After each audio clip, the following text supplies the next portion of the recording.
Hello, good afternoon. This is Myesha Marie coming to do our Bible reading today, and I'll be reading for us from Matthew chapter 16 from the New Living Translation. I've been using my paper Bible for the last couple of days, so hopefully it's not too loud when I turn the page.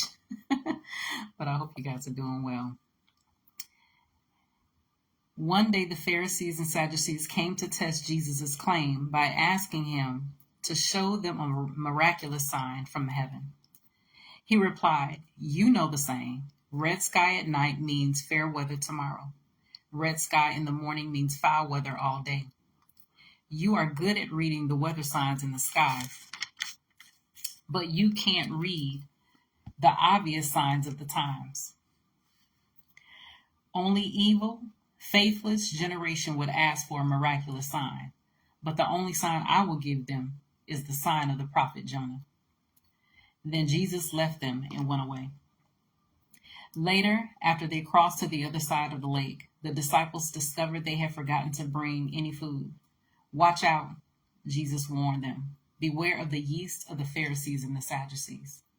They decided he was saying this because they hadn't brought any bread.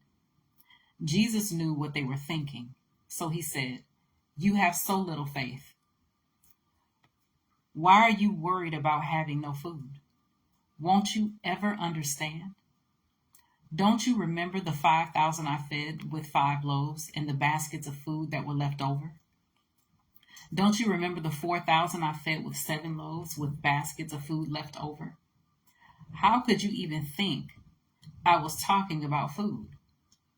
So again I say, beware of the yeast of the Pharisees and Sadducees."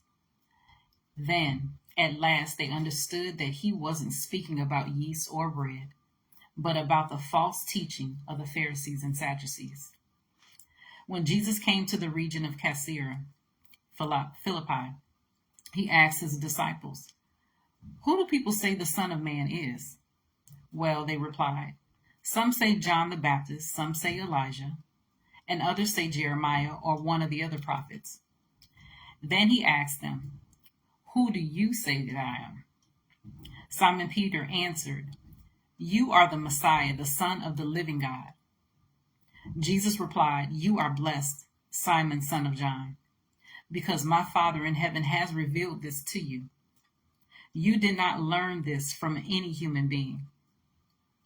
Now I say to you that you are my Peter, and upon this rock I will build my church, and all the powers of hell will not conquer it. And I will give you the keys of the kingdom of heaven. Whatever you lock on earth will be locked in heaven, and whatever you open on earth will be opened in heaven." Then he sternly warned them not to tell anyone that he was the Messiah. From then on, Jesus began to tell his disciples plainly that he had to go to Jerusalem, and he told them what would happen to him there. He would suffer at the hands of the leaders and the leading priests and the teachers of religious law. He would be killed, and he would be raised on the 3rd day. But Peter took him aside and corrected him. "Heaven forbid, my Lord," he said. "This will never happen to you." Jesus turned to Peter and said, "Get away from me, Satan. You are a dangerous trap to me. You are seeing things merely from a human point of view and not from God's." Then Jesus said to his disciples, "If any of you want to be my follower, you must put aside your selfish ambition, shoulder your cross, and follow me. If you try to keep your life for yourself, you will lose it. But if you give up your life for me, you will find true life. And how do you benefit if you gain the whole world but lose your own soul in the process? Is anything worth more than your soul? For I, the Son of Man, will come in the glory of my Father with his angels and will judge all people according to their deeds.